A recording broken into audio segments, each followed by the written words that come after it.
All right, good evening, everybody. Welcome to Community Focus here on Channel 6 TV. I'm Kenny Fogle, your host. Glad you could join us tonight as we've got a very serious subject we'd like to talk about that I hope you're paying attention to, because this is something that, even though you're watching, it's also a participatory sport because you can help. And you can help in a variety of ways, and we're going to tell you how here in a few minutes, because it's a very serious subject. If you noticed, a few weeks ago, a report come out talking about child abuse, child neglect, things of that nature in different parts of the country, and Nelson County didn't fare so well. We come up pretty bad on that issue. It's one of the things we wanted to do is find out what's going on and what we're doing to help that. And I've got Kate Mudd here with us with CASA. And first of all, Kate, thank you for being here today. I appreciate you taking the time to join us. And before we go any further, me and you just take it for granted everybody knows what CASA is. Well, let's tell everybody what is CASA. Okay. CASA stands for Court Appointed Special Advocates, and we're actually currently changing our name to CASA of Nelson County. So we want to be a little bit more recognizable with the other CASAs around the state. So CASA stands for Court Appointed Special Advocates. We are one of the few nonprofits that is written into Kentucky law that we can enter our court systems. And so what we do is we have volunteers that are assigned to work with abused and neglected children, and they enter our court systems here. That would be district court with Judge Jack Kelly, and they advocate for those children in court. So, you know, in court, the parents have an attorney, the cabinet, which are the social workers, they have the county attorney, and the children have what's called a guardian ad litem, and that's the child's attorney. But the person that's there to speak for the child is the CASA volunteer. Yeah. So we meet with the children monthly. A lot of my volunteers will meet with children more than once throughout the month. They'll make weekly phone calls, they'll email if they're teenagers, and they really get a good sense of who those children are. Our goal is to build a relationship with these kids so that they have someone in their corner that can speak for them, who writes court reports, who has the ear of the judge, and can really help their voice be heard in court. Well, I guess one of the first question I have is, how do you determine what kids qualify for this, or what kids maybe they've got a parent or a guardian that's not doing as well as they should? Does the judge, who makes the decision of what kids you will be representing? Oh, that's a good question. So it's kind of a community effort in court. So the kids that we work with, families are already active in court. So in these cases, they have already been found to have been abused or neglected.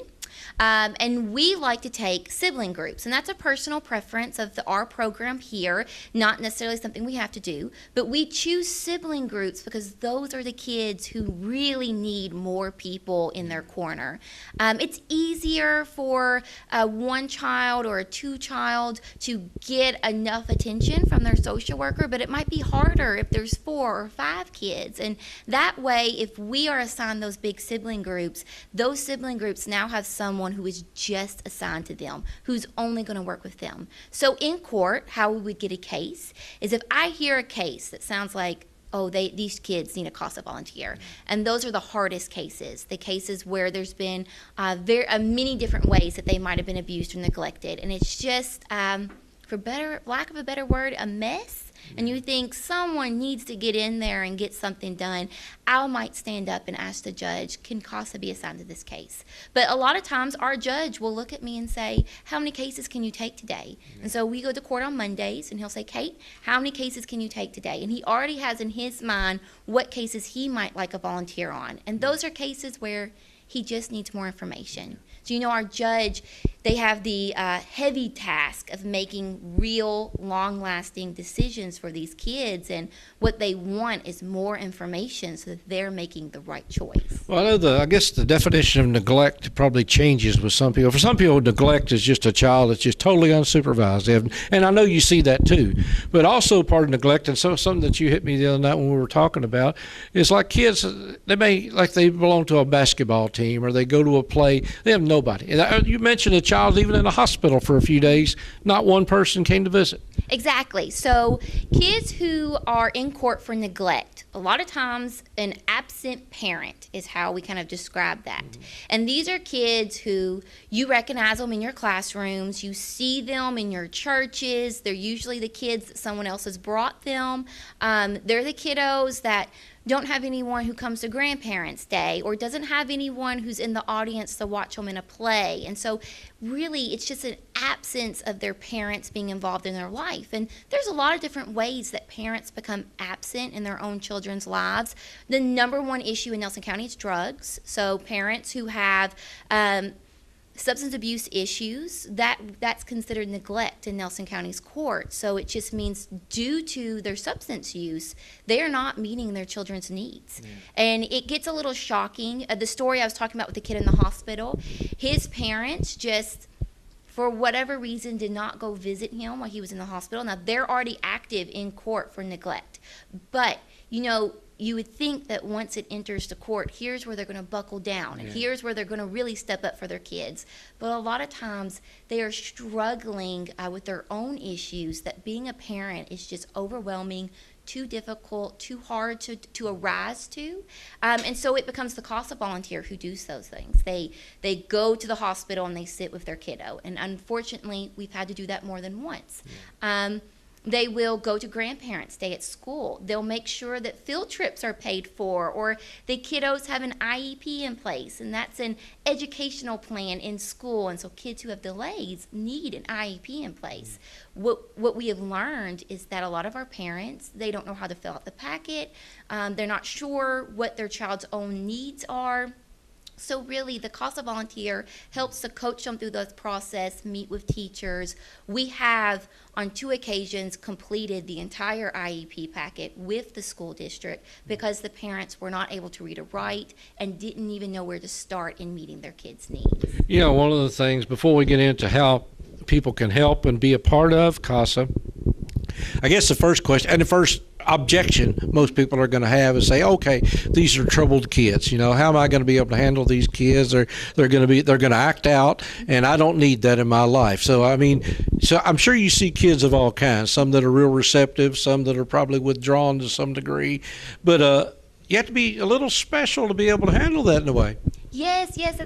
So what I say is, it takes the magic of a CASA volunteer to bring these kids out of their shells. And how I explain it to my CASA volunteers is these kids, their little brains, have been trying to keep them alive. And that's all they're focused on. And when your brain is trying to keep you alive and get you through the next day, you don't develop the skills like team building, conversational skills, knowing the importance of homework. Those things are pushed to the side because your brain's just trying to get you through that next day. You're basically starting from scratch in some ways. Yes, exactly. So with consistency, because a lot of our kiddos, they're used to adults letting them down. They're used to adults saying they're going to do something and not follow through. They're used to being ignored and not acknowledged and not getting a lot of positive attention.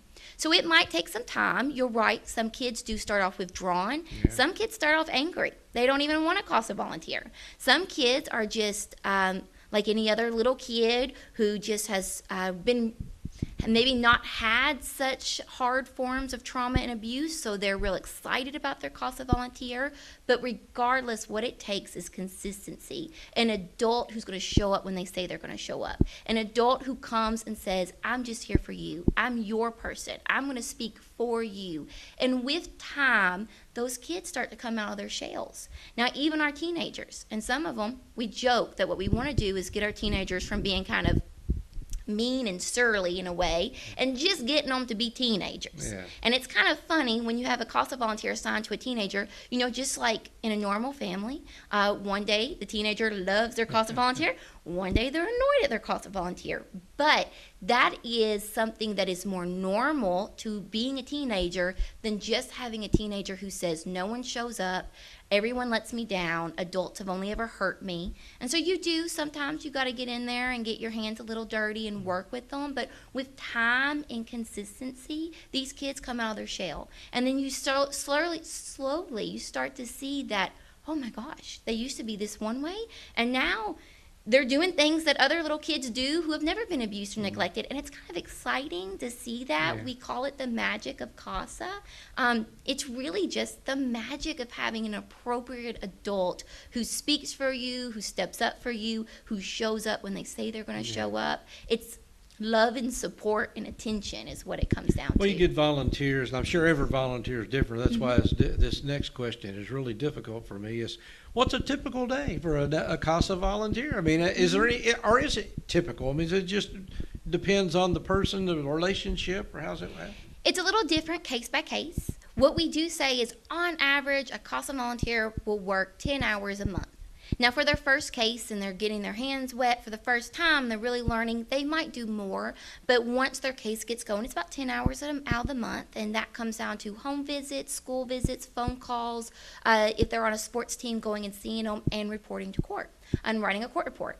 But a typical day for a volunteer is if they have something to do that day. A lot of times they work at their own pace. I'm here to be their coach. Our staff is here to be their coach. A lot of them have already had experience with kids. And at the end of the day, they know what they should be doing. They know what the kids need. Yeah. What they need is a voice here at the office who says, yes, that's what I would recommend doing. And you're not going to send them out just, you got to have some training. I yes. mean, they're not going to just go out just, okay, you're on your own, go for it. So they go through a month of training, and whenever I'm explaining this to people, to me, it always feels overwhelming. Like, you're going to do 30 hours of training. But when the trainings start, it's almost like, okay, we got to kick you guys out of the office now. It's time to go home.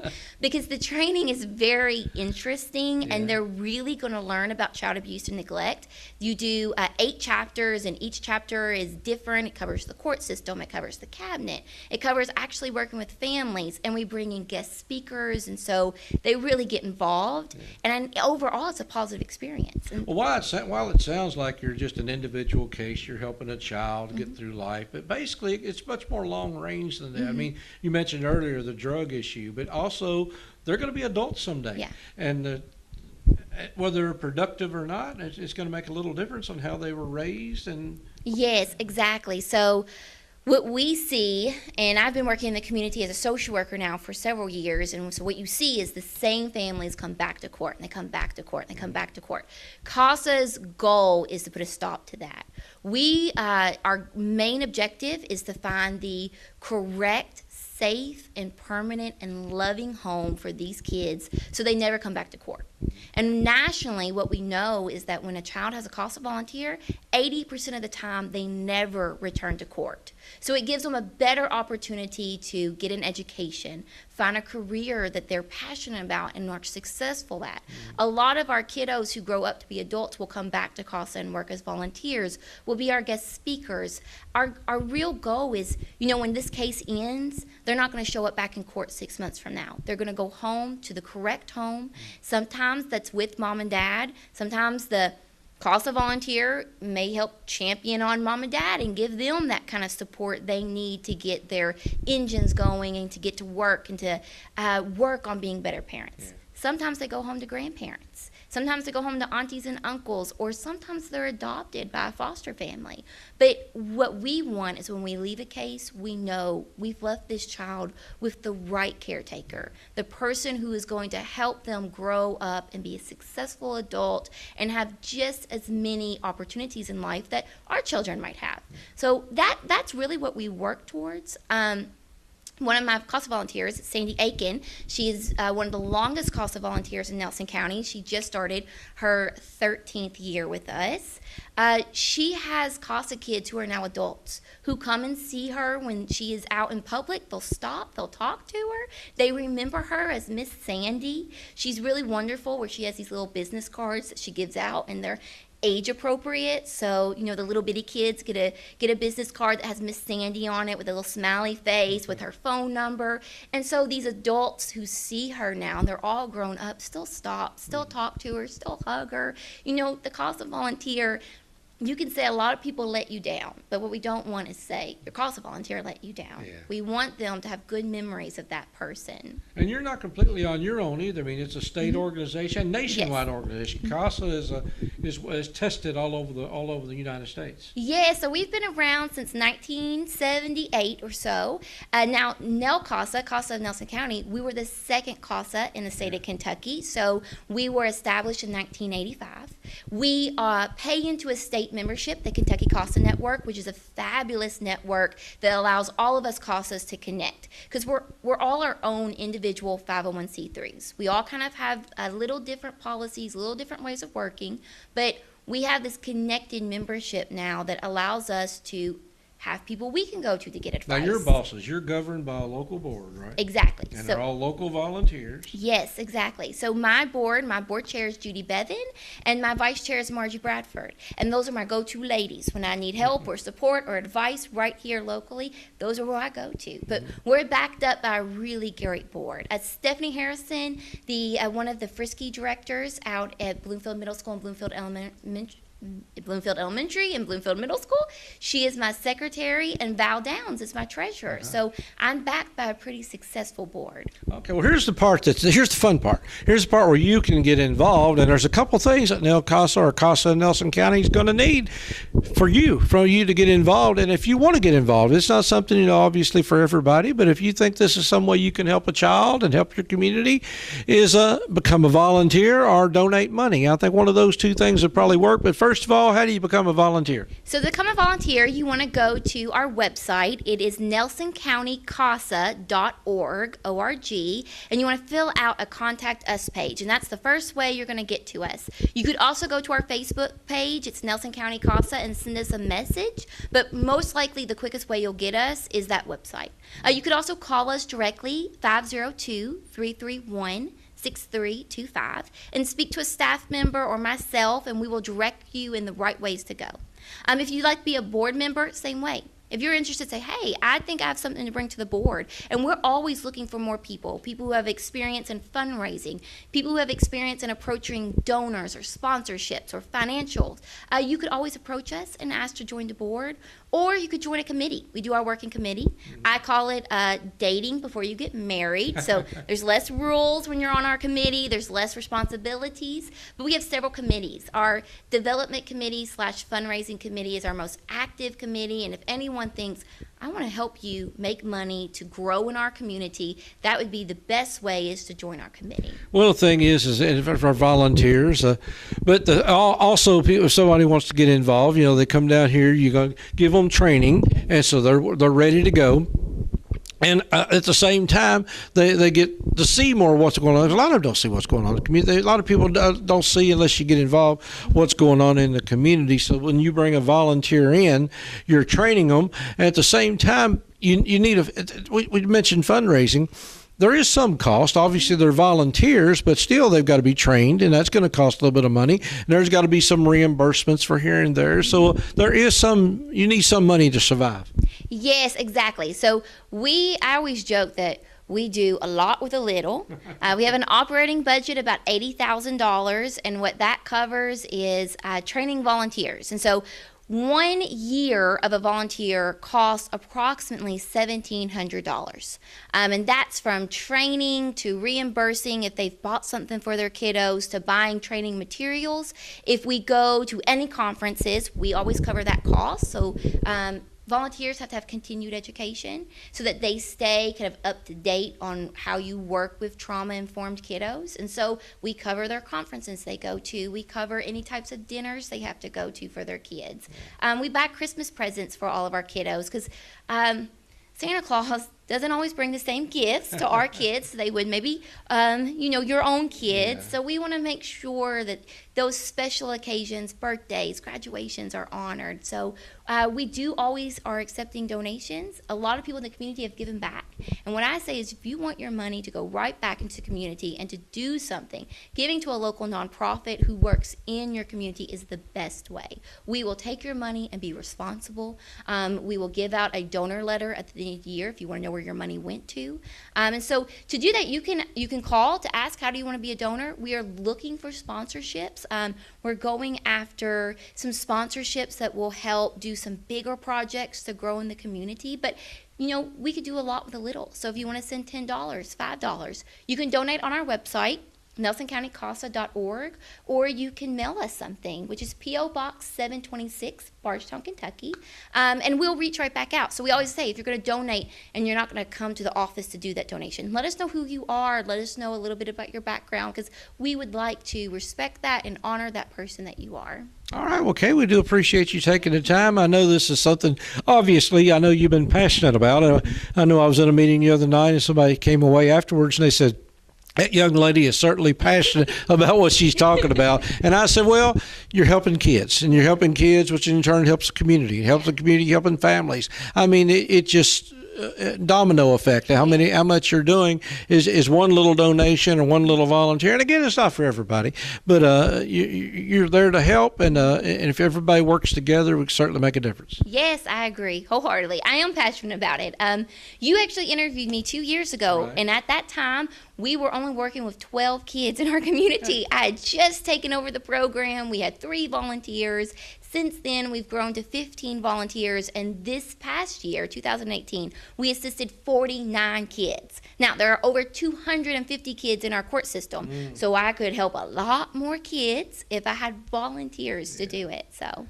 All right. Well, you heard the call. So give Kate a call one way or the other on their website, on the Facebook page, or give one more time on the phone call.